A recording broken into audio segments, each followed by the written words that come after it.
Chef, what are we doing? आज हामी chilli oil बनाउँदैछौँ सिस्टीको लागि मेन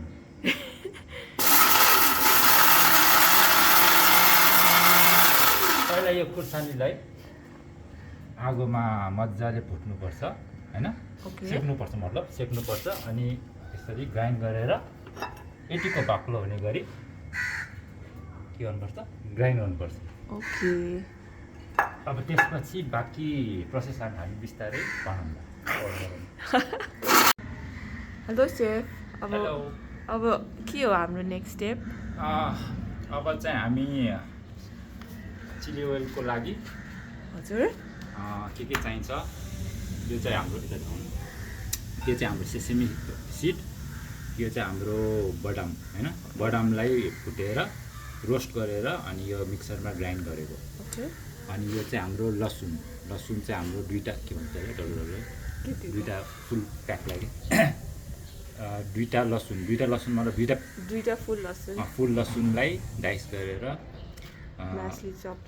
चप गरेर राखेको अनि यो चाहिँ हाम्रो अदुवा अलिकति है यो चाहिँ अप्सनल हो हाले पनि हुन्छ तर हाल्दा ठिक राम्रो अब यो हाम्रो ग्राइन्ड गरेको अघिको चिली फ्लेक्सहरू भइहाल्यो सबै भइरहेको छ अनि यो चाहिँ अहिले हामीले नयाँ इन्ग्रिडियन्ट हालेर ट्राई गर्न खोजेको यो चाहिँ हाम्रो ओनियन हैन पहिला यसलाई तेलमा फुटेर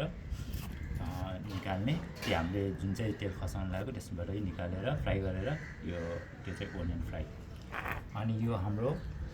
सिचुवान पेपर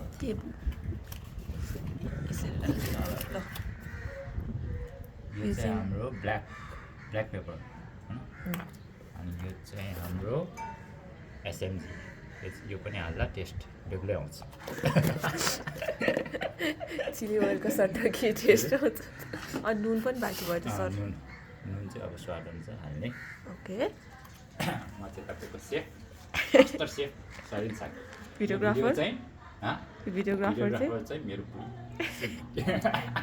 के यो भिडियो चाहिँ मेनली सृष्टिको लागि हो जसले चाहिँ बनाऊ भनेर टाउको खाइरहेको तपाईँको अब यो सबै मिक्स गर्ने तेल खसाल्नु अगाडि पहिला सबै चम्चा पपाउज गरेर अब हामीले यो सबै इन्ग्रिडियन्टहरू यसमा हाल्यो पहिला हाम्रो गार्लिक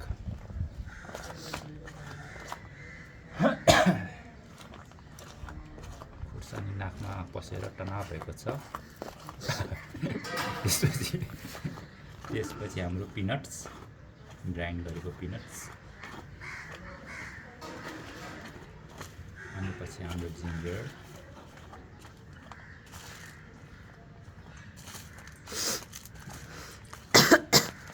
अनि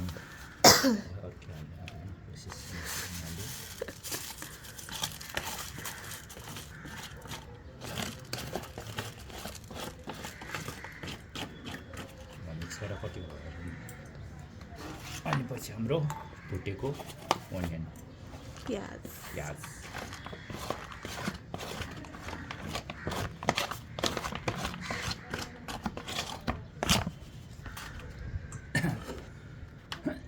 अब चाहिँ हाम्रो मरमसलाहरू हाल्ने नुन चाहिँ कति हाल्नु पर्ला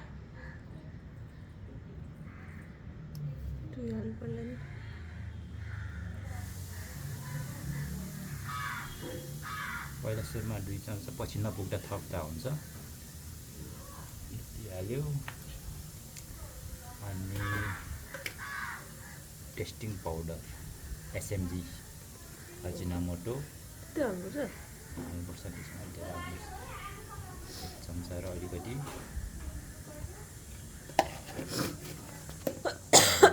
ब्ल्याक पेपर के भइरहेको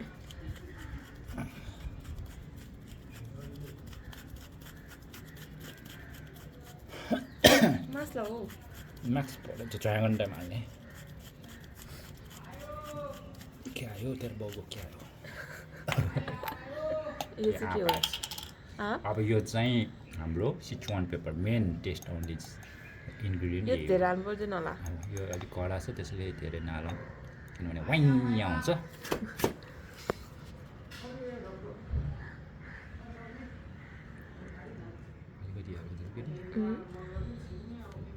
यति हाल्नु पुग्छ? पुग्छ होला है? हँ? पुग्छ होला त्यो चाहेन कडा भने छ नि त। चाहेन भने थप्नुला यो सामान पनि पछि पुगेन भने थप्दा हुन्छ केही फरक पर्दैन। अब यसमा चाहिँ हामीले तेल एउटा के अरे तेल तताएर तेल तताइरहेको छ। तेल एकदम हिटमा आएपछि हामी यसमा हाल्दैछौँ।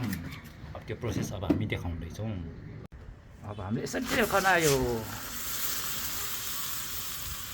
पाउनु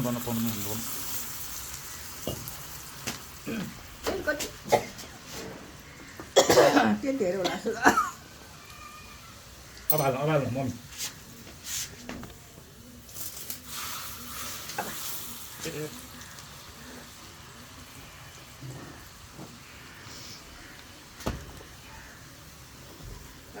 हुन्छ। अब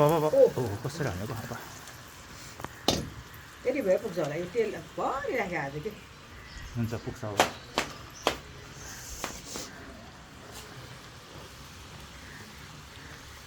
तिमी यता बस न सरिन्छ जम्मै खार उठै गइरहेछ बुद्धि छैन भने त्यो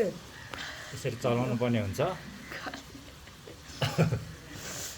हेर्दै खाउँ बास्ना आयो आज अलि खसरो जस्तो लाग्यो मोटो मोटो के चिज त्यो इन्ग्रिडियन्ट्सहरू इन्डिगेन्स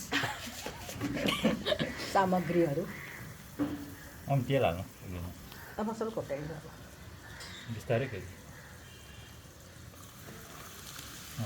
खाने त्यो पनि खाने न सघाइदिनु अब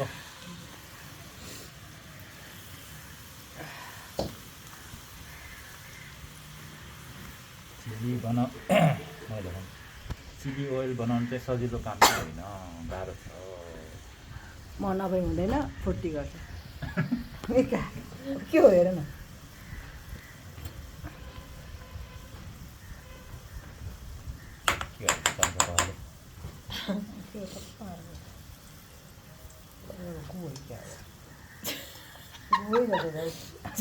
मिठो हाम्रो कार्यमा गुड ट्राई पनि भयो परिवारको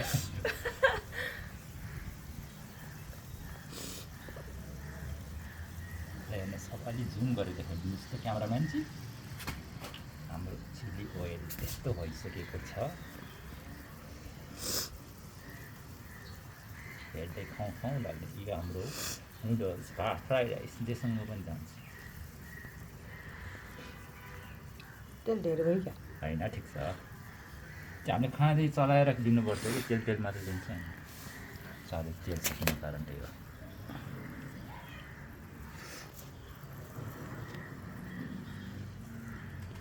अब हामीले यसलाई सेलाउन दिनुपर्छ अनि सेलाइसकेपछि चाहिँ यो खाना चाहिँ रेडी हुन्छ।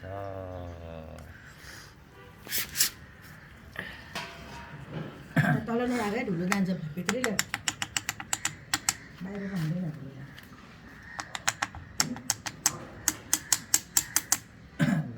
सक्यो होइन द एन्ड छैन